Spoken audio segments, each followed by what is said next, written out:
उसको सर्च किए, information gather की यूज किया ना। इन्फॉर्मेशन गैदर हाँ। हाँ, सबसे पहले इन्फॉर्मेशन गैदर की मीन्स फुटप्रिंटिंग एंड रिकॉन्सेंस। यहाँ पे फुटप्रिंट का क्या मीन है कि भाई जो भी हैक हुआ है या फिर जो भी आपका टारगेट है उसकी एक एक मूवमेंट को आपने रिकॉर्ड किया है। ठीक है, फिर आपने उसको एनालाइज किया है, उसी को क्या बोलते हैं, फुटप्रिंटिंग एंड रिकॉन्सेंस। ठीक है, तो जो भी आपके टारगेट वेबसाइट है, जो भी आपका टारगेट सर्वर है, उसके बारे में ए टू जेड आप इंफॉर्मेशन गैदर करते हो। लाइक सर्वर किस टेक्नोलॉजी पे बना है ना, सर्वर में कौन सी लैंग्वेज यूज हो रही है, या फिर आपकी वेबसाइट कौन सी लैंग्वेज में बनी है। ठीक है, वेबसाइट की बेसिकली कितने फंक्शंस है उसके अंदर, वेबसाइट में कितने पेजेस हैं, उसका डेटाबेस किस टाइप का है, ये सारी इंफॉर्मेशन अपन गैदर करते हैं फुटप्रिंटिंग एंड रिकॉन्सेंस के दौरान। ठीक है, अब भाई आपने सब कुछ गैदर कर लिया कि वो पर्सन यहाँ से जाता है, इतने बजे यहाँ से निकलता है, इतने बजे यहाँ से निकलता है। ठीक है, उसके बाद आप क्या करोगे, आप सारी इंफॉर्मेशन को इकट्ठा करके स्कैन किया। ठीक, उसी को अपन क्या बोलते हैं, नेटवर्क स्कैनिंग बोलते हैं। देखो, सबसे पहले क्या किया, फुटप्रिंटिंग एंड रिकॉन्सेंस, जिसके अंदर इन्फो गैदर करी अपन ने। ठीक है, जिसके अंदर इन्फो गैदर करी है, डन। उसके बाद आपने क्या किया, उसी इंफॉर्मेशन को स्कैन किया, इंफॉर्मेशन को स्कैन किया। स्कैन करने के बाद जो आपको आउटपुट मिला कि भाई एग्जैक्ट मेरे को एक वीक पॉइंट मिल चुका है, उसी वीक पॉइंट को आपको एक्सप्लोइट करना है, हैक करना है। ठीक है, अब नेटवर्क स्कैनिंग के अंदर सपोज दैट जब आपने इंफॉर्मेशन गैदर करी, उसमें से आपको पता लगा कि भाई वेबसाइट एक टेक्नोलॉजी को यूज कर रही है, वेबसाइट एक सर्विस को यूज कर रही है, जो सर्विस काफी आउटडेटेड है। ठीक है, वो सर्विस काफी आउटडेटेड है, काफी पुरानी है, तो उसके अंदर कोई ना कोई कमी होगी। तो आप क्या करोगे, आपको नेटवर्क स्कैनिंग के थ्रू वो सर्विस पता लग गई कि सर्विस का नेम है ए सर्विस। ठीक है, अब आपको ए सर्विस मिल चुकी है इंफॉर्मेशन गैदरिंग और नेटवर्क स्कैनिंग से। अब आप आगे बढ़ते हो और कौन सा फेज आता है, एनुमरेशन। तो क्या एनुमरेशन का आइडिया है सस्वंत, एनुमरेशन क्या होता है? नहीं सर। ओके, देखो एनुमरेशन क्या है, इंफॉर्मेशन को एक्सट्रैक्ट करना। किसी भी पर्टिकुलर ऑब्जेक्ट के लिए आप फाइंड फाइंड कर रहे हो कुछ ना कुछ। लाइक ऐसे समझो कि एक कपड़ों का ढेर है। ठीक है, काफी सारे कपड़े रखे हैं, 100 150 कपड़े रखे हैं, उन्हीं में से आपको एक पर्टिकुलर टी शर्ट फाइंड करनी है। तो आपने टी शर्ट को क्या किया, एनुमरेट किया। ठीक है, जैसे आप बगीचे में हो, वहां पे आपकी वॉच गिर गई, वहां पे आपकी रिंग गिर गई। ठीक है, तो आप रिंग को क्या कर रहे हो, वहां पे एनुमरेट कर रहे हो, उसको ढूंढ रहे हो कि कहीं ना कहीं पे तो मिलेगी। ठीक है, समझे एनुमरेशन क्या है? सर एक बार एनुमरेशन समझ, समझा दीजिए। सॉरी, एक बार समझा दीजिए सर। देखो एनुमरेशन क्या है, बेसिकली इंफॉर्मेशन से एक्स्ट्रा इंफॉर्मेशन गैदर करना। कैसे, एक एग्जांपल देता हूं कि एक आप कपड़े की शॉप पे जाते हो। ठीक है, अब उसने काफी सारे कपड़े बिखेर के रखे हैं, है ना, 100 150 उसके पास कपड़े जो कि सारे बिखेर के रखे हैं। अब आपके पास ये इंफॉर्मेशन तो है कि एक शॉप है जिसके अंदर काफी सारे कपड़े रखे रहते हैं, ये इंफॉर्मेशन है कि नहीं, है ना। हम्म, भाई यस ये सर। इन्फॉर्मेशन ही है कि मल्टीपल कपड़े एक दुकान के ऊपर रखे हैं, ये इन्फॉर्मेशन है। अभी आपको क्या करना है, आपने ऑनलाइन एक टी शर्ट देखी थी, वो टी शर्ट उस ढेर में से निकालनी है। तो यहाँ पे आपने क्या किया, आपके पास जो इन्फॉर्मेशन थी कि भाई शॉप के ऊपर मल्टीपल टी शर्ट्स हैं, उसी इन्फॉर्मेशन के अंदर एक्स्ट्रा इन्फॉर्मेशन गैदर करी कि भाई उसी टी शर्ट के ढेर में से एक पर्टिकुलर टी शर्ट निकलेगी। तो यहाँ पे अपन ने क्या किया, इन्फॉर्मेशन से एक्स्ट्रा इन्फॉर्मेशन गैदर करी। क्या ये पॉइंट क्लियर है? काफी सारी टी शर्ट में से एक पर्टिकुलर टी शर्ट को निकाला, तो वही क्या है, एनुमरेशन। कि भाई जितनी भी इंफॉर्मेशन आपके पास है, उससे आप कोई स्पेसिफिक इंफॉर्मेशन निकालते हो, वही क्या होता है, एनुमरेशन। समझ गए? Okay sir. क्लियर है ससवंत? क्लियर है सर। हाँ, अभी देखो, जैसे कि भाई लास्ट टाइम जब अपन ने नेटवर्क स्कैनिंग किया तो आपको पता लगा कि ये जो अपना टारगेट है, ये एक सर्वर एक सर्विस यूज कर रहा है, सर्विस काफी आउटडेटेड है। ठीक है, और इसके अंदर कोई ना कोई बग हो सकता है, सर्विस का नेम है ए। तो यहाँ पे अपने पास इंफॉर्मेशन है ना, सर्विस का क्या नेम है, ए। ठीक है, और ये सर्विस का वर्जन है 2018 मान लो। ठीक है, तो अब आपके पास एक इंफॉर्मेशन है, सर्विस नेम ए, वर्जन 2018। अब आपको क्या करना है, इसी पर्टिकुलर सर्विस और वर्जन के लिए एक कमी ढूंढ के निकालनी है। तो ये आपने क्या किया यहां पे, एनुमरेशन। ठीक है, आपको फुटप्रिंटिंग एंड रिकॉन्सेंस से विक्टिम की पूरी इंफॉर्मेशन मिली। ठीक है, आपने नेटवर्क स्कैनिंग से एक पर्टिकुलर इंफॉर्मेशन निकाली, निकली कि नहीं निकली। अब इसी पर्टिकुलर इंफॉर्मेशन से आप एक एग्जैक्ट बग निकालते हो कि इसके अंदर क्या बग था। ठीक है, क्या बग हो सकता है, तो उसी को क्या बोलते हैं अपन, एनुमरेशन। तो यहाँ पे आपके पास एक इन्फॉर्मेशन थी, इसी इन्फॉर्मेशन से एक्स्ट्रा इन्फॉर्मेशन गैदर करी कि इसके अंदर कौन सा बग है, उसी को क्या बोलेंगे, एनुमरेशन। तो क्लियर है? क्लियर है। ओके गॉट यस इट, है सर। ना? हाँ।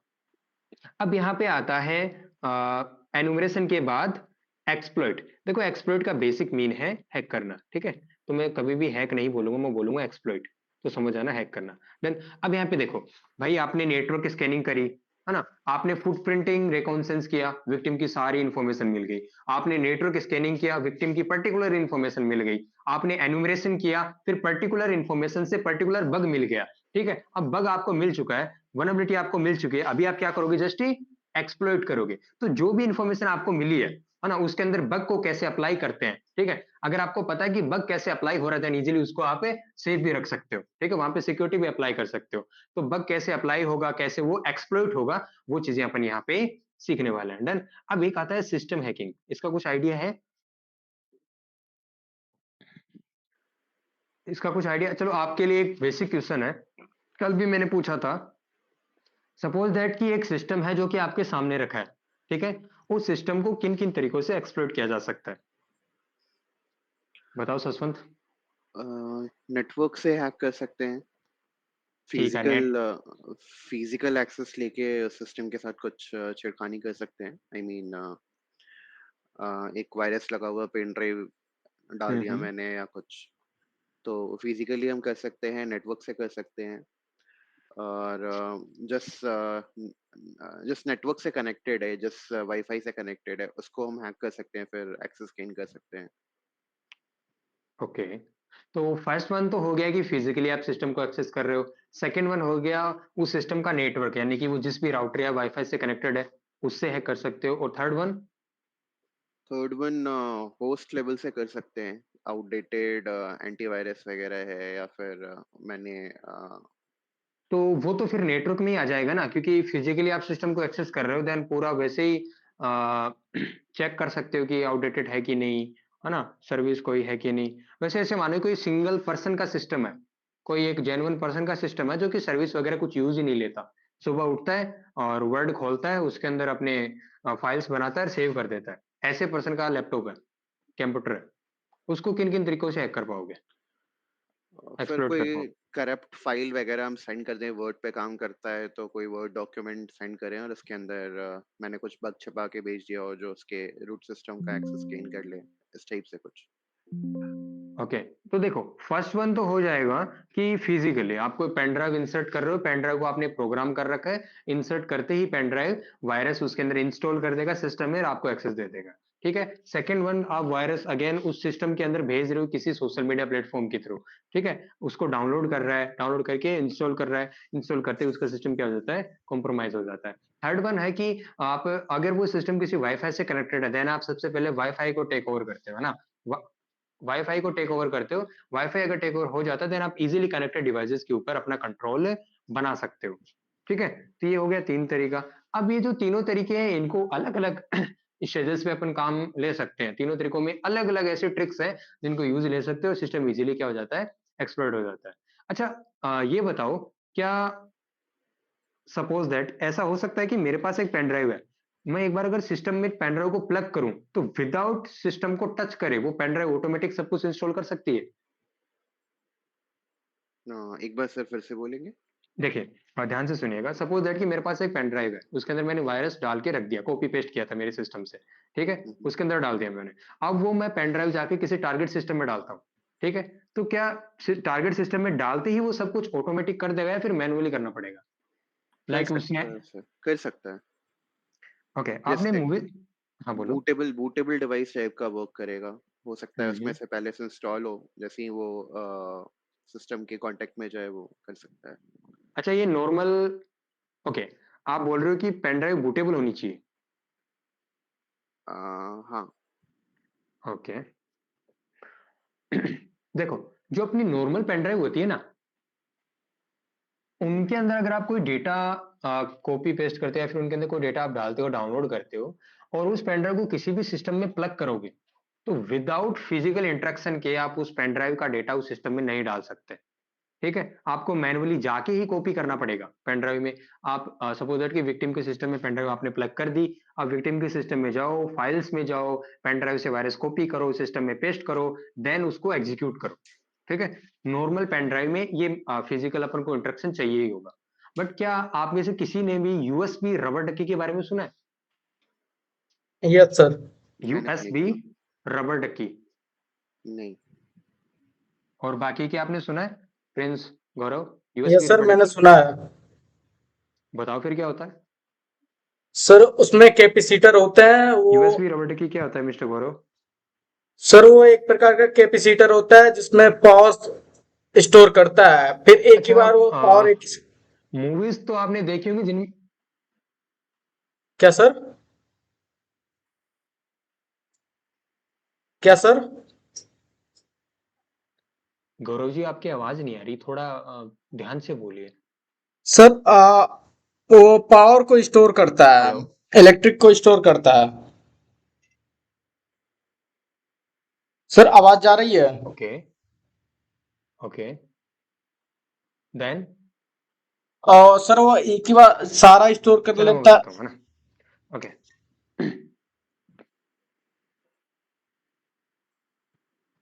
हाँ सर ठीक है, बोलूं? कोई बात नहीं, मैं बता रहा हूँ, सुनिए, है ना। देखो, एक तो नॉर्मल पेन ड्राइव होता है, जैसे अगर अपन किसी 8 GB के पेन ड्राइव की बात करें तो, अच्छा बोलो, चलो बोलो, सर वो पेन ड्राइव सर वो पेन ड्राइव में बोलो जैसा गौरव, सर वो पेन ड्राइव में जैसे इलेक्ट्रिक मेरी सारा। आवाज तो क्लियर आ रही है ना? हाँ, आवाज क्लियर आ रही है सर।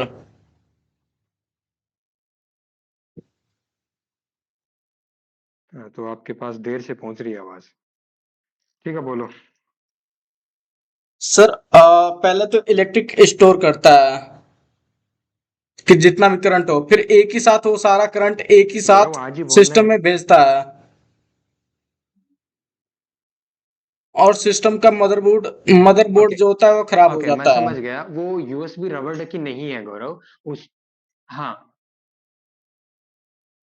हाँ, वो यूएसबी रबर डकी नहीं होता है, वो होता है यूएसबी किलर। उसको क्या बोलते हैं? USB killer. देखो, ऐसे काफी सारे इक्विपमेंट्स हैं इंटरनेट पे, आपको मिल जाएंगे हैकर्स के इक्विपमेंट्स, जो कि मल्टीपल तरीके से आपकी हेल्प कर सकते हैं अनएथिकल वर्क करने के लिए, है ना। जैसे कि अभी गौरव ने बताया, वो यूएसबी रबर डकी नहीं होता है, वो होता है यूएसबी किलर। उसमें क्या होता है, कैपेसिटर लगे रहते हैं जो कि पावर को स्टोर करते हैं। ठीक है, आप क्या करोगे, जैसे ही उस पेन ड्राइव को, यूएसबी किलर को किसी भी सिस्टम में प्लग करोगे, तो वो फोर्सफुली अराउंड 500 या फिर 1000 वोल्ट का करंट लैपटॉप और पीसी में भेजता है इमीडिएटली। तो सिस्टम का हार्डवेयर क्या हो जाता है, क्रैश हो जाता है, जल जाता है पूरा, है ना। तो वो होता है यूएसबी किलर, बट उसको कभी यूज नहीं करना चाहिए, वो इनलीगल है ना। अब यहाँ पे देखो भाई, मैं बात कर रहा था यूएसबी रबर डकी की। अब जो नॉर्मल पेन ड्राइव्स आती हैं, वो तो समझो कि 4 GB या फिर 8 GB की पेन ड्राइव, वो आराम से 500 से 1000 के बीच मान लो, चलो, है ना, 500 से 1000 के बीच एक 8 GB की पेन ड्राइव आराम से आ जाती है। ठीक है, उसके अंदर डेटा कॉपी करो, किसी सिस्टम में डालना है सिस्टम में डालो, अगेन उससे कॉपी करो। ठीक है, तो इस टाइप से नॉर्मल यूज के लिए नॉर्मल पेन ड्राइव होती है। अब एक होती है यूएसबी रबर डकी। अब अगर उसकी बात करें, फर्स्ट वन, यूएसबी रबर डकी में स्टोरेज आती नहीं है ना। यूएसबी रबर डकी एक ऐसा पेन ड्राइव होता है जिसके अंदर स्टोरेज डिफॉल्ट आती नहीं है। अब वो एक पेन ड्राइव के तरीके से आपको दिखता है, और उसके अंदर आपको मेमोरी कार्ड डालना पड़ता है। देखो दिखाता हूं, स्क्रीन पे देखना, अभी स्क्रीन विजिबल है ना? सभी के पास स्क्रीन विजिबल है? Yes sir. हाँ, देखना अभी, यस है ना। सर। मैं सर्च करता हूं, यूएसबी रबर डकी। ठीक है,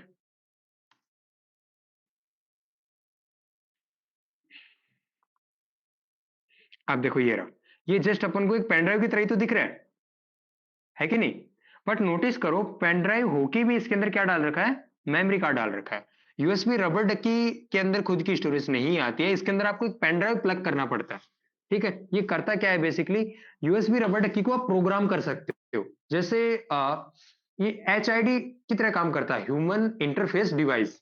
एक पीसी के अंदर ह्यूमन इंटरफेस डिवाइस क्या होता है, जैसे कीबोर्ड हो गया, है ना, माउस हो गया, स्पीकर्स हो गए, ये क्या होते हैं, ह्यूमन इंटरफेस डिवाइस। डन। तो ये जो यूएसबी रबर डकी है, ये एज ए कीबोर्ड काम करता है। है ना? अगर आप किसी सिस्टम में इसको प्लग करोगे ना, तो सिस्टम को लगेगा कि कोई कीबोर्ड कनेक्ट हुआ है और आपने इसके अंदर जो की स्ट्रोक जो आपने इसको प्रोग्राम किया है ना? आपने इसको इस तरीके से प्रोग्राम किया है कि सबसे पहले सिस्टम में प्लग करते ही तेरे को सेटिंग्स में जाना है, सेटिंग्स में जाके विंडोज सिक्योरिटी में जाना है, विंडोज सिक्योरिटी में जाके फायरवॉल को ऑफ करना है। तो ये सबसे पहले फायरवॉल को ऑफ करेगा जाके। फिर आपने इसको प्रोग्राम किया है कि तेरे को इस वेबसाइट पे जाना है, इस लिंक पे जाना है, उस लिंक से तेरे को ये वायरस डाउनलोड करना है, ये वायरस डाउनलोड करके सिस्टम में डालना है, सिस्टम में डालने के बाद उसको एग्जीक्यूट करना है और रन करना है। ये इस तरीके से आपने इसको प्रोग्राम किया है, ठीक है? तो जैसे सिस्टम में प्लग करोगे तुरंत जाएगा, फायरवॉल बंद किया, देन आपके टारगेट से वायरस डाउनलोड किया और सिस्टम में इंस्टॉल किया।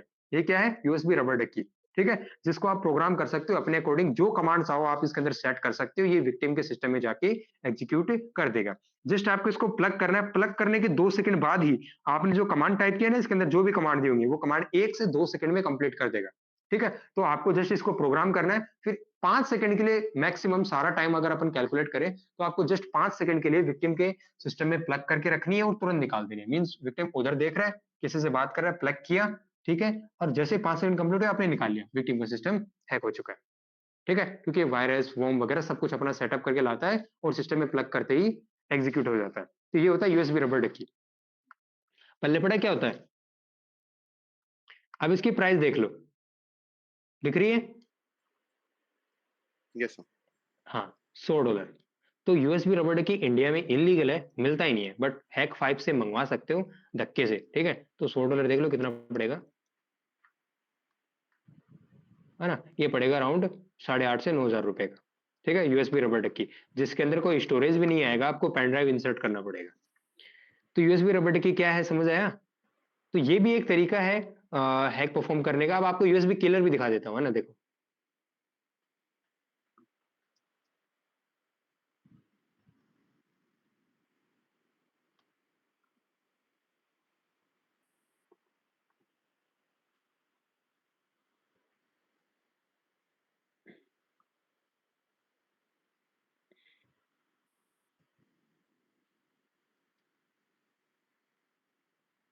ये रहा, ठीक है? अब देखो इसके अंदर कैपेसिटर्स लगे हैं, दिख रहे हैं ना? मल्टीपल।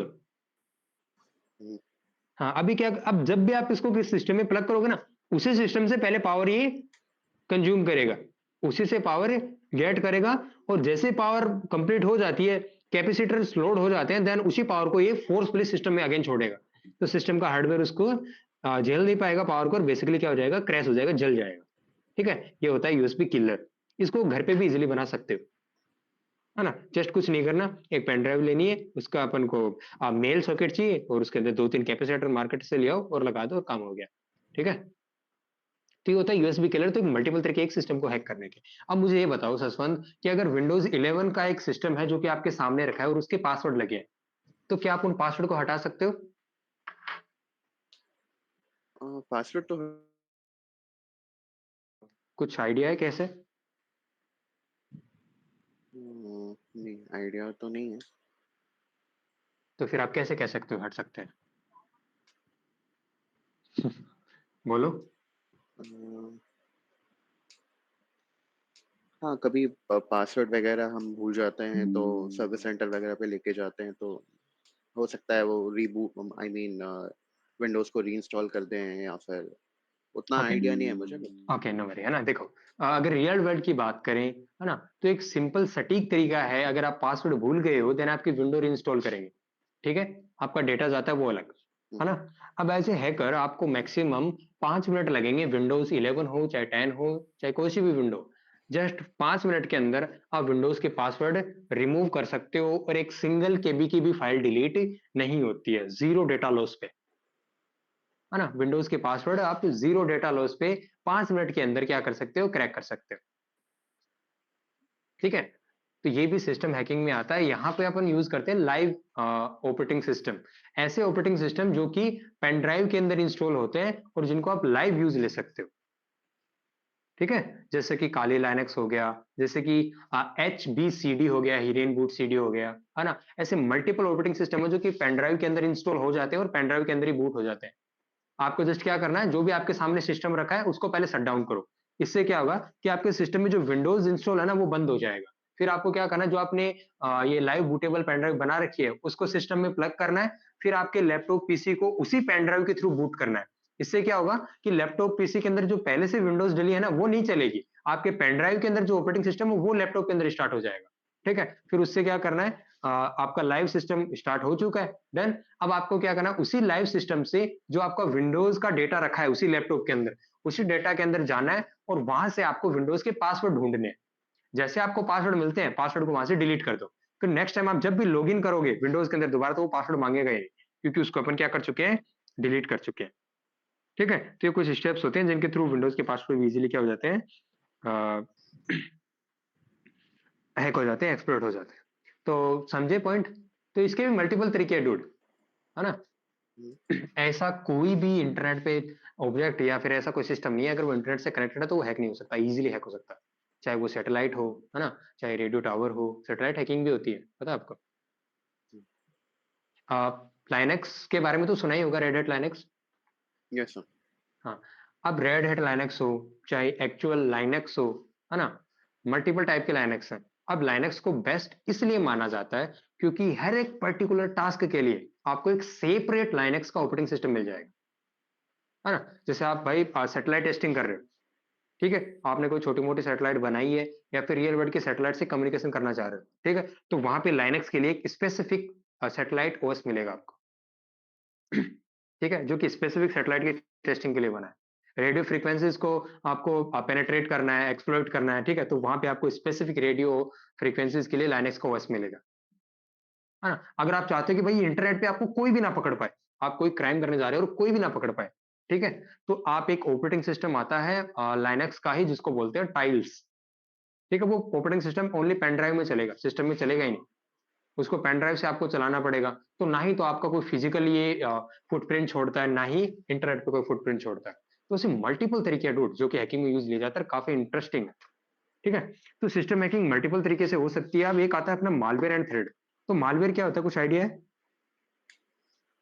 मालवेयर एक तरह का मतलब सॉफ्टवेयर ही कह सकते हैं, जो कि हम्म उसका इंटेंशन ही बनाने का ही होता है कि जिस सिस्टम या जिस डिवाइस में जाए उसको हार्म करे, डैमेज करे या फिर अनऑथराइज्ड एक्सेस ले कंप्यूटर सिस्टम, मतलब जहाँ जिस भी डिवाइस में हम इंसर्ट करते हैं। इसका ओके। बहुत सारा मल्टीपल टाइप होता है, जैसे वायरस वगैरह हम सुनते हैं, ये सब मालवेयर का ही पार्ट है। हम्म। ओके, तो देखिए, जैसा कि आपने बताया, मालवेयर क्या होता है, एक ऐसा प्रोग्राम जो कि सिस्टम को हार्म पहुंचाने के लिए बनाया जाता है बेसिकली। ठीक है, वही क्या होता है, मालवेयर होता है। अब ये मल्टीपल टाइप्स का होता है डूज, अलग अलग टाइप्स के लिए, अलग अलग टाइप के अटैक के लिए पर्टिकुलर वायरस बनाया जाता है। जैसे वायरस होता है, वोम होता है, ट्रोजन होता है ना, मालवेयर होता है, थ्रेड होता है। तो मल्टीपल टाइप्स के ऐसे प्रोग्राम बनाए जाते हैं जिनका एक ही मोटो रहता है, सिस्टम को किसी न किसी तरीके से नुकसान पहुंचाना। ठीक है, अब देखो, अब मैं कुछ कॉमन अटैक हैं जो कि साइबर सिक्योरिटी में बहुत ज्यादा परफॉर्म होते हैं, क्या बोलते हैं जिसको, डोस एंड डीडोस। DDoS attack. हाँ भाई साहब, कभी किसी ने सुना तीनों में से? मैंने सुना है सर। ओके ग्रेट, है ना। गौरव प्रिंस, सुनो अच्छे से, ये सब रिप्लाई सुना नहीं दे है। पा रहे हो तो गौरव, इंटरनेट नहीं चल रहा है, कोई बात नहीं है। हाँ, इंटरनेट नहीं चल रहा है, कोई बात नहीं है, बट सुनो एक बार अच्छे से, है ना। Okay sir. हाँ, ओके। हाँ, तो मिस्टर ससवंत बताइए, क्या होता है डोस अटैक? डॉस और डीडॉस अटैक का टाइप है। डॉस हुआ denial of service and DDoS हुआ dedicated denial of service attack. तो DoS attack mainly one to one होता है, लाइक टारगेट है और उसको अगर मैं मतलब जो भी डिवाइस उसको अगर मैं टारगेट कर रहा हूँ, हम्म तो बहुत तरीके से कर सकते हैं। जैसे बहुत सारा पिंग पैकेट मैंने सेंड कर दिया, मतलब मेरा हम्म मोटो ये रहेगा कि उस डिवाइस को हमको डाउन करना है। तो फिजिकली भी कर सकते हैं, या डिनायल ऑफ सर्विस में पिंग पैकेट बहुत सारा 1 लाख पिंग पैकेट भेज दिए, वो डिवाइस सर्वर कुछ कर ही नहीं पाया, मतलब सर्वर बिजी हो गया, और उसके बाद एविल इंटेंशन के कारण हम कर दें। और denial, distributed denial of service हुआ कि मल्टीपल डिवाइस एक अपना छोटा सा लैब सेटअप करे, 4-5 डिवाइस या 8 डिवाइस, 10 डिवाइस का, और हम्म। उससे हम एक डिवाइस को टारगेट करें। मान ओके लीजिए गॉट मेरे इट। किसी फ्रेंड ने हम्म वेबसाइट वगैरह जनरेट किया है, उससे उसका इनकम हो रहा है, तो अगर मेरा एविल इंटेंशन है तो उसके सर्वर का मुझे अगर पता चल गया, जैसे आपने बताया था फूड प्रिंटिंग हम्म रिकॉग्निशंस वगैरह, तो मैं छोटा मोटा मैं देखा और पता चल गया कि इसका सर्वर इतना ही लोड ले सकता है। तो मैं आस-पास अपने फ्रेंड वगैरह से कह के या फिर अब तो उसके लिए बॉट भी इंस्टॉल होता है। तो बॉट से करके मैं बहुत सारे सिस्टम से उसके सिस्टम को पार्टिकुलरली टारगेट किया और सर्वर को मैंने डाउन कर दिया। Okay, great. ठीक है। तो जो एक्चुअल था वो आपने बताया।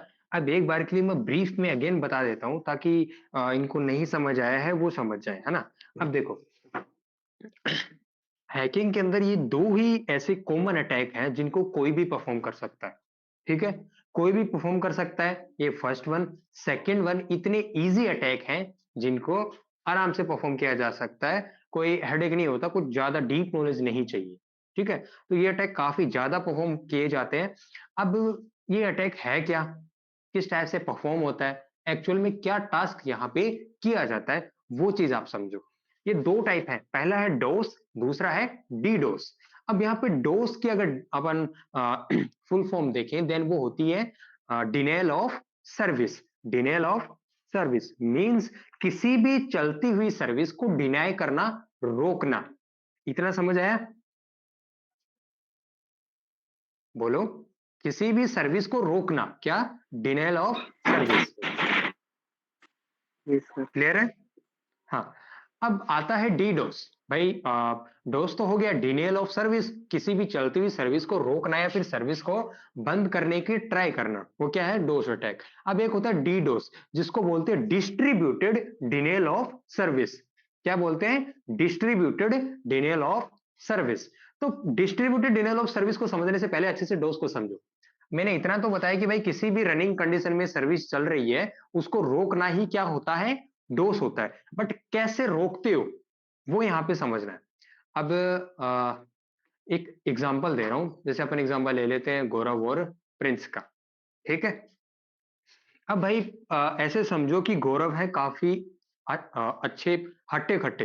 ठीक है? 100-150 किलो वजन है, काफी पावरफुल है।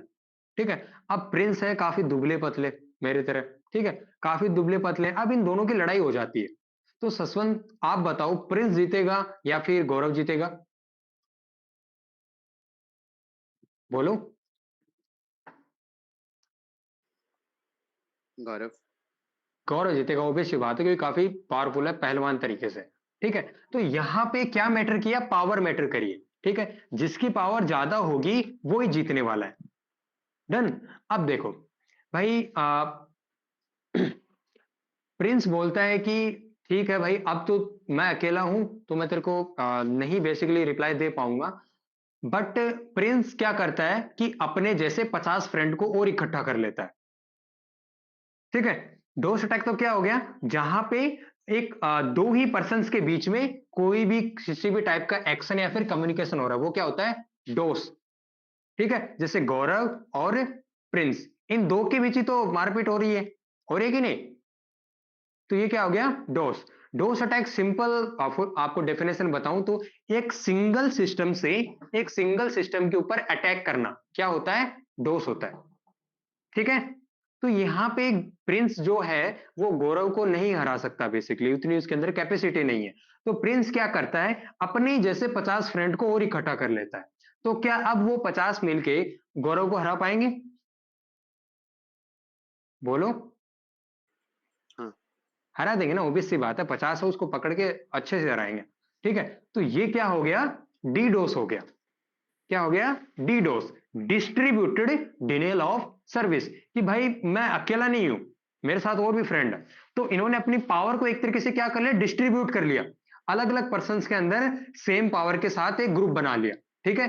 तो डिस्ट्रीब्यूटेड डिनेल ऑफ सर्विस में क्या होता है? जहां पे मल्टीपल डिवाइसेस से एक पर्टिकुलर डिवाइस के ऊपर अटैक किया जाता है, वो क्या होता है? Denial of service. तो डोस अटैक तो क्या हो गया? किन्हीं भी दो सेपरेट डिवाइसेस के बीच में किसी भी टाइप का अटैक परफॉर्म हो रहा है, वो हो गया डोस। और एक होता है डीडोस, जहां पे मल्टीपल डिवाइसेस के थ्रू एक सिंगल डिवाइस के ऊपर अटैक परफॉर्म किया जाता है। समझे? डीडोस क्या होता क्लियर है। है ना? देखो, आ, अब भाई ये तो मैंने ये बताया कि इनकी वर्किंग क्या है, बेसिकली क्या एक्चुअल में होते हैं। अब ये किस टाइप से एक सिस्टम को हार्म पहुंचाते हैं वो भी देखो, है ना? डोस का सिंपल मीन है कि भाई चलती हुई सर्विस को रोकना। तुम कुछ भी करो, डू एवरीथिंग एनीथिंग, ठीक है, बट जो सर्विस चल रही है वो डाउन होनी चाहिए। और अगर ऐसी कंडीशन आ जाती है, देन एक सिंपल और सटीक आंसर मिलता है। जैसे कि ये मानो कि प्रिंस जो 50 लोगों को लाया है, उनको बोलता है कि भाई ये जो गौरव है, कुछ भी हो, आ, गौरव, चलो सीरियस बदल लेना इसको, है ना। गौरव ऐसे मानो, प्रिंस ऐसे बोलता है जो 50 जन खड़े हैं उनको, कि भाई कुछ भी हो, ये बंदा यहाँ पे खड़ा नहीं होना चाहिए। ठीक है, तो वो 50 के 50 क्या करेंगे, टूट पड़ेंगे ऊपर, टूटेंगे कि नहीं। तो ऐसे देखेंगे कि कैसे भी ये लेट जाए या फिर बैठ जाए, खड़ा होने देंगे क्या, नहीं होने देंगे, खड़ा होते लात पड़ेगी, है कि नहीं, बोलो, जी सर। है ना। तो सेम फंडा यहाँ पे डीडोस में भी होता है। ये क्या करते हैं, सपोज करो कि एक कोई सर्वर है, ठीक है भाई, उस सर्वर की लिमिट है कि ओनली वो 1 मिनट के अंदर 1000 यूजर्स को ही डेटा दिखा सकता है। सपोज करो कि गवर्नमेंट की साइट है, ठीक है, जहां पे आप रिजल्ट चेक करने जा रहे हो, डन। अब भाई आपको पता है कि गवर्नमेंट की साइट्स के अंदर ज्यादातर बफरिंग होती रहती है। जब आप कोई पेज खोलते हो तो वो लोडिंग में ही रहता है ना, लोड होता रहता है, रीडायरेक्टिंग, लोड होता रहता है, रीडायरेक्टिंग, लोडिंग, रीडायरेक्टिंग, ऐसे दिखता है। ये क्यों होता है, ये इसी रीजन की वजह से होता है, समझो इसको, है ना। सपोज दैट कि कोई गवर्नमेंट की वेबसाइट है जहां पे रिजल्ट आने वाला है। ठीक है, अब भाई जो उस वेबसाइट का सर्वर है, उसकी मैक्सिमम लिमिट है कि वो 1 मिनट के अंदर 1000 यूजर्स को ही डेटा शो कर सकता है। ठीक है, इतना समझे, समझ आया क्या। जी सर। हाँ, अब आपको पता है कि भाई सर्वर की लिमिट है कि वो 1 मिनट के अंदर 1000 यूजर्स को ही डेटा दिखा सकता है। अब रिजल्ट आया 12 बजे, ठीक है, और एग्जाम्स दिए 20 करोड़ लोगों ने, तो क्या वो 20 के 20 करोड़ एक साथ नहीं जाएंगे उस वेबसाइट के ऊपर, जाएंगे कि नहीं, अरे बोलो,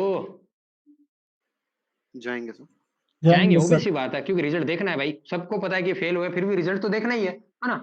हुँ, हाँ, अब देखो यहाँ पे वो 20 के 20 करोड़ एक साथ उस वेबसाइट पे जाएंगे, और एक ही मिनट के अंदर वेबसाइट पे कितना ट्रैफिक पड़ा, 20 करोड़, और सर्वर की लिमिट कितनी है, 1000 यूजर्स को 1 मिनट में डेटा दिखा सकता है, और कितने यूजर गए, 20 करोड़ यूजर।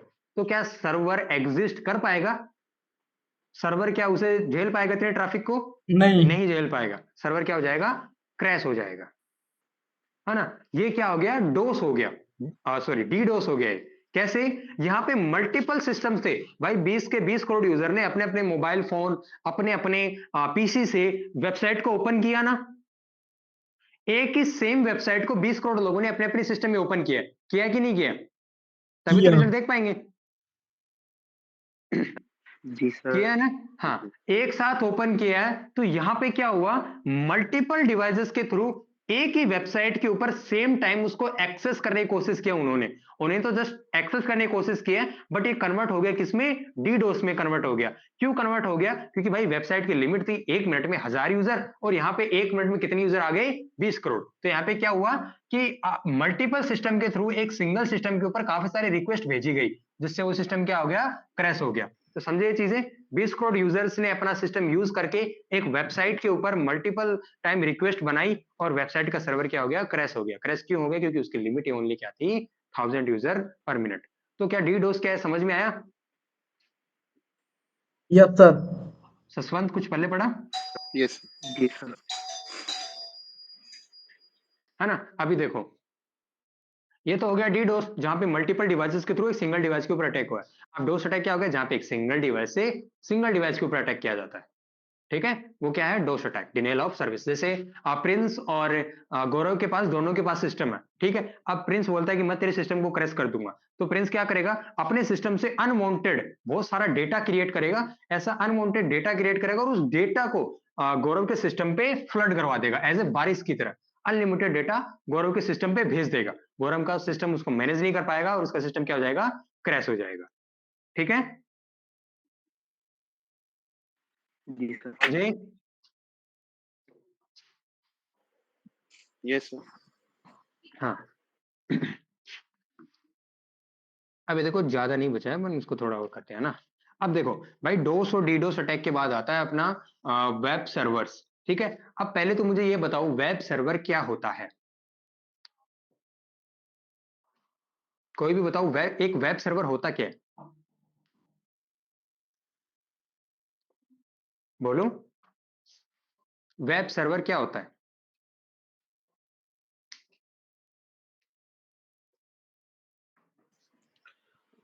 वेब सर्वर मतलब एक तरह का सॉफ्टवेयर कह सकते हैं, या एक फिजिकल डिवाइस हो सकता है जो हम्म, वेबसाइट वगैरह हम पे विजिट करते हैं, उसको विजिट करने के लिए। मतलब बहुत टाइप ऑफ सर्वर होता है। वेब सर्वर उनमें से एक सर्वर है जो मेनली इसी के लिए बना होता है कि वहां पे लोग आए और वेबसाइट वगैरह को सर्व करें। Okay got it. अभी देखो ना,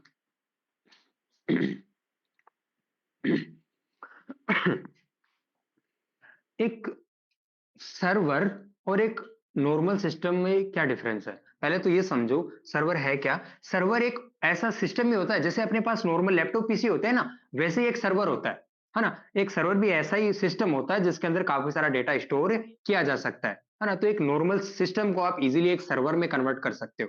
बट भाई कन्वर्ट करोगे कैसे, उसके लिए ये भी पता होना चाहिए कि एक नॉर्मल सिस्टम और सर्वर में डिफरेंस क्या होता है ना। तो देखो, सबसे पहले बात करें तो जो अपने नॉर्मल सिस्टम होते हैं वो आइडल यूज के लिए बने रहते हैं कि भाई आप दिन में 6-7 घंटे यूज कर लो, 10-12 घंटे यूज कर लो। अब अगर अपने आप लैपटॉप को या फिर पीसी को कंटिन्यूअस 24 घंटे ऑन रखते हो, देन वो ज्यादा दिन नहीं टिक पाएगा, उसका हार्डवेयर क्रैश हो जाएगा। ठीक है, समझ रहे हो? तो एक नॉर्मल पीसी 24 आवर्स चलने के लिए कैपेबल नहीं होता। बट अगर एक बात करें वेब सर्वर के सिस्टम की, देन वो वेब सर्वर का सिस्टम 24/7 कंटिन्यूअसली चल सकता है। क्यों? क्योंकि उसका हार्डवेयर इसी टाइप से बिल्ड किया गया है कि वो काफी ज्यादा ओवरलोड या फिर हीट कंज्यूम कर सकता है। ठीक है, तो एक डिफरेंस तो ये हुआ एक नॉर्मल सिस्टम और वेब सर्वर के अंदर, कि नॉर्मल सिस्टम 24 आवर्स नहीं चल सकता और एक वेब सर्वर कंटिन्यूअस 24 आवर्स तक चल सकता है। ठीक है। अब एक डिफरेंस होता है कि भाई जो नॉर्मल सिस्टम है अपना पर्सनल सिस्टम, उसके अंदर मैक्सिमम आप 2 टीबी, 3 टीबी, 10 टीबी, 100 टीबी तक स्टोरेज बना सकते हो। ठीक है, स्टोरेज लगा सकते हो। बट जो सर्वर्स होते हैं उनके अंदर आप जितनी चाहो उतनी स्टोरेज लगा सकते हो, अनलिमिटेड। ठीक है, ये दूसरा मेजर डिफरेंस है। तो ये दो ही मेजर डिफरेंस होते हैं एक नॉर्मल सिस्टम और एक सर्वर के अंदर। ठीक है, सर्वर बेसिकली क्या होता है, जितनी भी वेबसाइट्स है ना उनका डेटा कहीं ना कहीं पे स्टोर होगा, है कि नहीं भाई। आपने amazon.com खोला, तो amazon.com का डेटा ऐसा थोड़ी कि इंटरनेट पे बिखरा पड़ा होगा। नहीं, कहीं ना कहीं पे तो स्टोर होगा, तभी तो आपको दिख रहा है कि नहीं?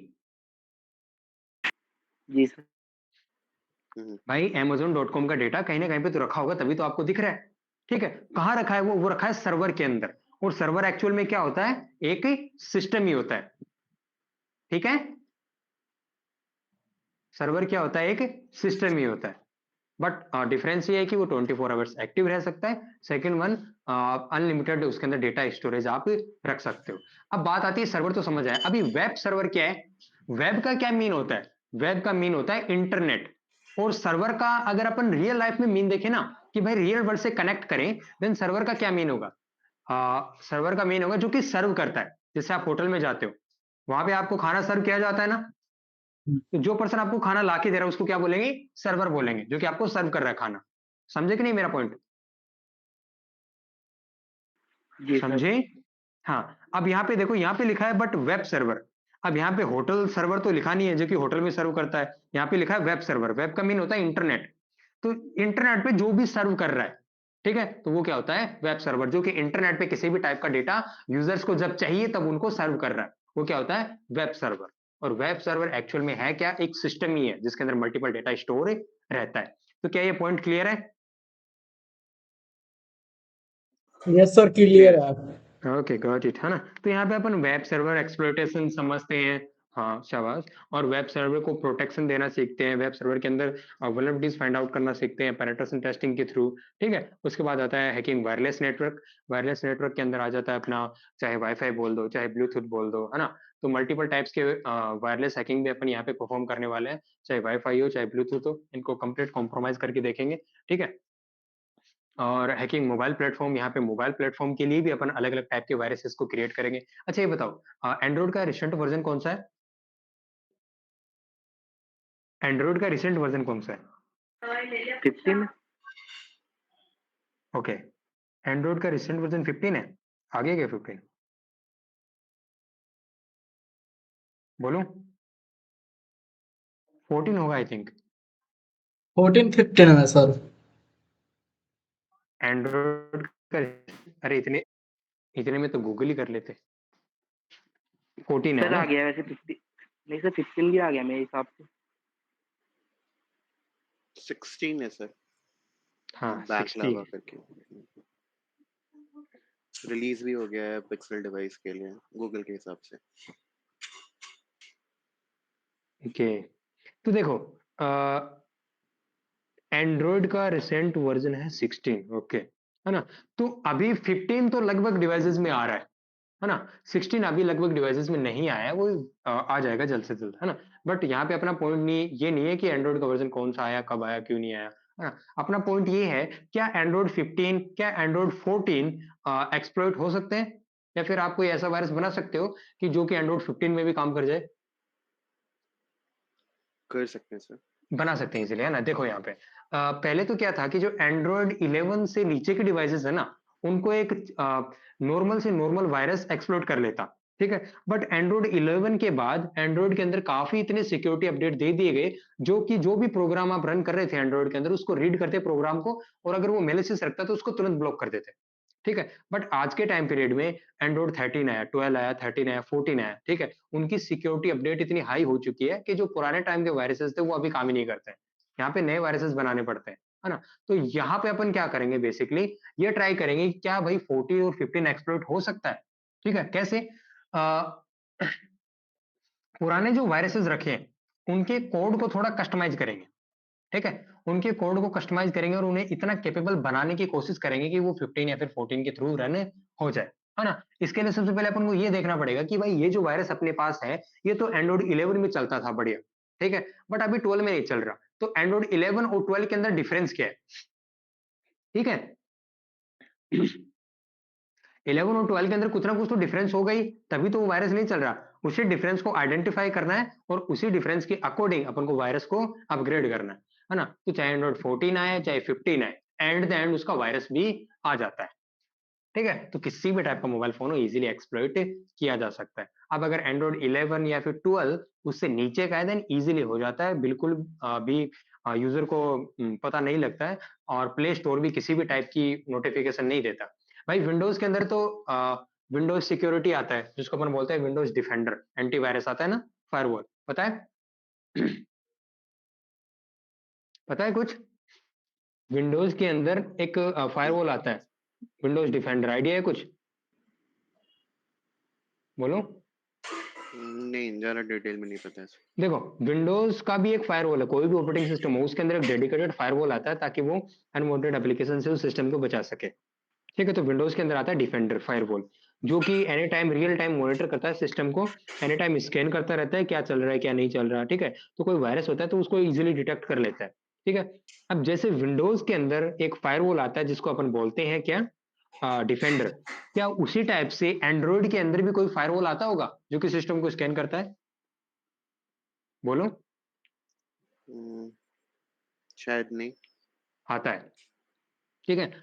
एंड्रॉइड के अंदर जो प्ले स्टोर होता है ना, प्ले स्टोर के अंदर ही फायरवॉल इनबिल्ड आता है।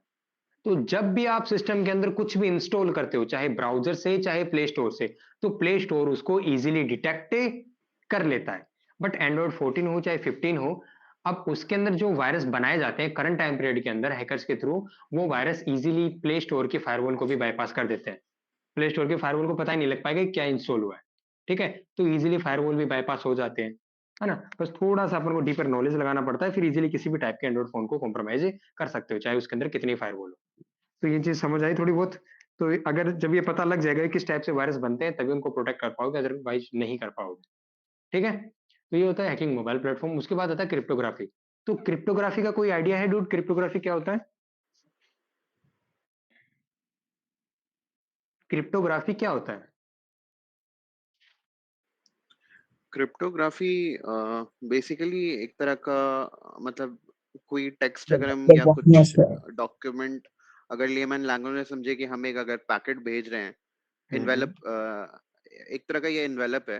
अगर कुछ मैसेज हम्म, ऐसे हम भेज रहे हैं और मसलन ए से पर्सन बी को और कोई पर्सन सी लेके जा रहा है, तो हम्म, वो चाहे तो वो कुछ भी पढ़ सकता है कि हम मैंने क्या लेटर दिया। तो उसको अगर हम हम्म, इन्वेलप में और सिक्योर ऐसा करके लिखें या एक ऐसा डाल दें पासवर्ड कि वो जाएगा आदमी, वो उससे ओटीपी मांगेगा, वो देगा तभी वो मैसेज उसको डिलीवर करे।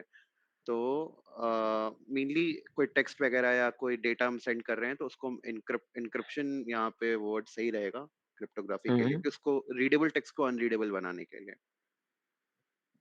ओके। तो मिस्टर गौरव और प्रिंस, आपने कभी सुना है कुछ यस सर। क्रिप्टोग्राफी के बारे में? बोलो क्या होता है? सर ये होता है सर, उसमें सर जो कोई हमें इन्फॉर्मेशन भेजनी है ना, वो उसको हम्म। पहले चेंज करता है कि कोई ऐसे कोड में कोई इसे पढ़ ना सके। ओके। इससे क्या बेनिफिट हाँ मिलता है? सर पर ये सर कोई भी प्राइवेसी सर रहता वो नहीं है। कर सकता, हमारी चीज को पढ़ नहीं सकता, मतलब उसे जानकारी नहीं होनी किस चीज की, किस में क्या है। ओके, ठीक है। तो क्रिप्टोग्राफी क्या है बेसिकली? इसको अगर हिंदी में मीन देखोगे तो बोल सकते हो कि आ, लिखने की कला। ठीक है, अगर हिंदी में देखें, लिखने की कला, है ना? या फिर चलो इसको लिखने की कला ही रखो, है ना? इसको हिंदी में मीन होता है लिखने की कला, क्रिप्टोग्राफी का। ठीक है। अब क्रिप्टोग्राफी काम कैसे करती है, क्या यूज है इसका?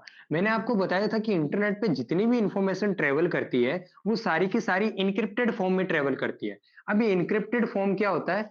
जैसे कि ऐसे समझो इसको, सपोज करो कि अपन मान लेते हैं, देखो, है ना? सपोज करो कि भाई आप आप चाह रहे हो कि भाई आपका फ्रेंड आपके घर पे बैठा है या फिर अपने घर पे बैठा है, चलो ठीक है, और आप अपने घर पे बैठे हो। डन। अब आप भाई आप चाहते हो कि चाय पीने चले। ठीक है, तो ये आपका फ्रेंड है, ये आप हो, ये चाय की टपरी है। ठीक है, अब दोनों को इस चाय की टपरी पे जाना है, ये रास्ता यहां से जा रहा है। डन। ठीक है। ठीक है। बट आपका फ्रेंड यहाँ पे बैठा है, आप यहाँ बैठे हो, और बगल में आपके मम्मी पापा बैठे हैं। तो क्या आप डायरेक्ट यहाँ पे सीधा बोलोगे कि चल भाई चलते हैं दोनों टपरी पे चाय पीने, चाय सुट्टा पीने? तो क्या बोल पाओगे ऐसे? बोलो।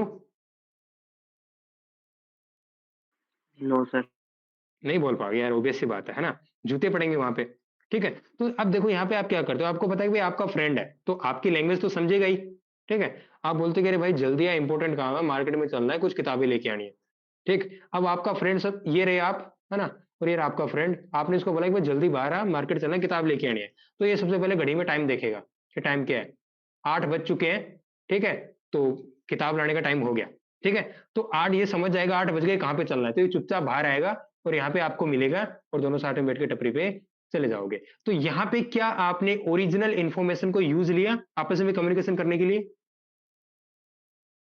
भाई आपका जो मेन टास्क था, जो आपका मेन जो मेन टारगेट था, क्या उस मेन टारगेट से रिलेटेड डायरेक्ट आपने कोई कम्युनिकेशन किया? नो। बोलूं? No sir. नहीं। नहीं किया ना? नहीं किया, ओबियस सी बात है। अब अगर आपके मम्मी पापा ने सुना भी है तो क्या वो समझ पाएंगे आप एक्चुअली कहां जा रहे हैं? नहीं समझ पाओगे ना, वो नहीं समझ पाएंगे बेसिकली। अरे बोलो। नो सर, एक तो वो है ना एक प्रकार बोलने की का झिझक कोड है। बंद करो, ऐसे इंटरव्यू में है ना बैठते रहोगे। हाँ दोबारा बोलो बोलो। नो सर, वो एक प्रकार का फ्रेंड लैंग्वेज कोड है। हाँ वो एक कोड है, वो कोड को सिर्फ आप और आपका फ्रेंड ही समझ पा रहा है। आपके मम्मी पापा को तो यही लगेगा कि ये किताब लेने जा रहा है। ठीक है, तो यही क्या है, क्रिप्टोग्राफी है। आपने यहाँ पे क्रिप्टोग्राफी का यूज किया है, आपने ओरिजिनल इंफॉर्मेशन को छुपा लिया।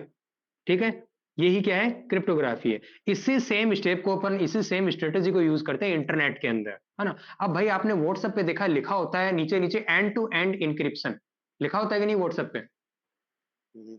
ये सर लिखा होता है लिखा ना? होता है। वो एंड टू एंड इंक्रिप्शन किस वजह से होता है, क्रिप्टोग्राफी की वजह से होता है ना? तो सपोज दैट कि आप अपने फ्रेंड को भेज रहे हो हेलो। ठीक है, अब वो जो हेलो आपने लिखा है, वो आपको तो हेलो ही शो करेगा।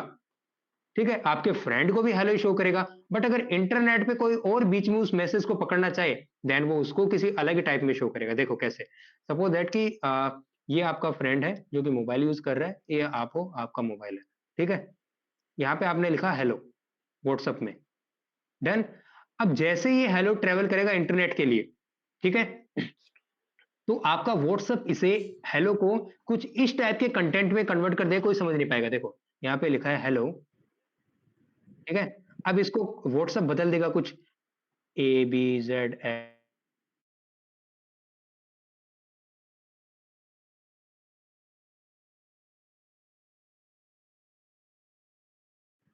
नहीं बता पाएगा ना, तो यही सेम क्या है क्रिप्टोग्राफी। तो जैसे ये हेलो आप सेंड बटन पे क्लिक करते हो, देन आपका जो व्हाट्सएप है उसको इस टाइप के टेक्स्ट में कन्वर्ट कर देता है। तो ये ऐसे टेक्स्ट में कन्वर्ट हुआ, ठीक है। अब ये सीधा जाएगा आपके फ्रेंड के पास। अब भाई फ्रेंड के पास भी तो व्हाट्सएप ही है कि नहीं। हम्म, अब जो हेलो आपने लिखा था उसको ऐसे टेक्स्ट में किसने कन्वर्ट किया, व्हाट्सएप ने कन्वर्ट किया है कि नहीं। क्या इससे ओरिजिनल टेक्स्ट नहीं निकाल सकता व्हाट्सएप। भाई व्हाट्सएप ने उसको ऐसे टेक्स्ट में बदला है, तो व्हाट्सएप तो इजीली उसको निकाल लेगा ऐसे टेक्स्ट के अंदर, ठीक है, ओरिजिनल टेक्स्ट के अंदर निकाल लेगा। तो यही क्या है, क्रिप्टोग्राफी है, जहां पे किसी भी एक डेटा को इनक्रिप्ट किया जाता है। इनक्रिप्ट का क्या मीन है, डेटा को ऐसे फॉर्म में बदल देना जिसको कोई समझ नहीं पाता, ठीक है। इस क्रिप्टोग्राफी के अंदर डेटा को इनक्रिप्ट करके भेजा जाता है, जैसे टारगेट तक डेटा पहुंच जाता है फिर वो ओरिजिनल फॉर्म में आ जाता है, और आपके फ्रेंड को क्या दिखेगा, यहाँ पे हेलो ही दिखेगा। क्लियर है क्रिप्टोग्राफी क्या होता है। जी क्लियर है सर। हाँ, तो ये हो गया क्रिप्टोग्राफी, जो कि अपन आगे एक्सटेंड करके डीपली पढ़ने वाले हैं ना, काफी सारी चीजें इसके अंदर, मजा होता है। देखो अभी अब एक फायरवॉल। तो फायरवॉल का बेसिक आपको मैंने अभी अभी बताया था कि विंडोज के अंदर भी एक फायरवॉल होता है, जिसको अपन क्या बोलते हैं, विंडोज डिफेंडर, ठीक है। लाइनेक्स में भी फायरवॉल होता है, जो लाइनेक्स अपन पढ़ेंगे आगे, जिसको अपन बोलते हैं बेसिकली आईपी टेबल्स, है ना। आईपी टेबल्स एक फायरवॉल का नेम है जो कि रेड हैट लाइनेक्स में होता है, ठीक है। तो मल्टीपल टाइप के फायरवॉल होते हैं, उनकी वर्किंग अलग अलग टाइप की होती है, जो कि अपन यहाँ पे पढ़ने वाले हैं।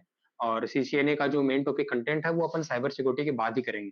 अभी के लिए मैं आपको सिर्फ बेसिक नेटवर्किंग बताऊंगा, जो कि साइबर सिक्योरिटी में यूज होगा, ठीक है। अब एक बार बेसिक नेटवर्किंग आप कर लेते हो, देन आप देखना कि सीसीएनए जब पढ़ोगे तो वो इजीली दिमाग में आता जाएगा, और स्पीड से उसको निपटा देंगे अपन, ठीक है। आप खुद बोलोगे कि थोड़ा फास्ट करो, ये हमें आता है, ठीक है, समझे।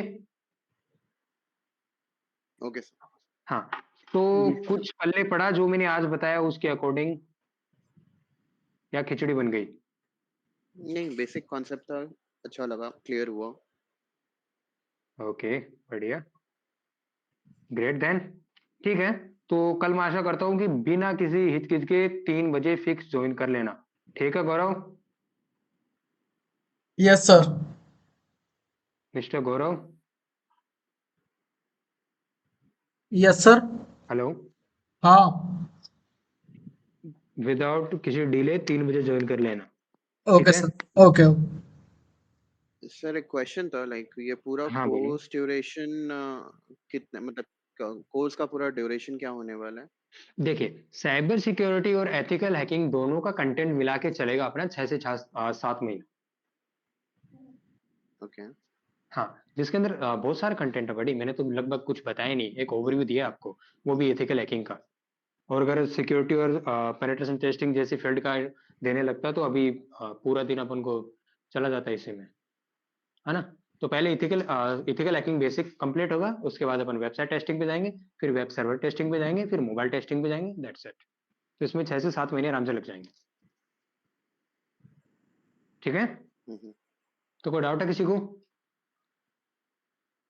नहीं, आज के लिए नहीं। No sir. Okay, okay got it. तो कभी भी कोई डाउट हो पूछ लिया करो, नो वरी, ग्रुप भी इसीलिए बनाया गया है। कुछ अगर घर पे प्रैक्टिस करते हो, कुछ दिक्कत आती है तो पूछ लिया करो, ओके।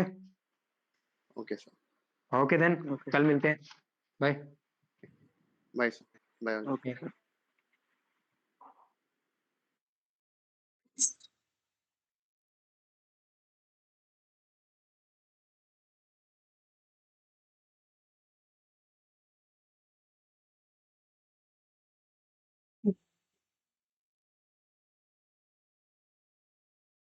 Itu pernah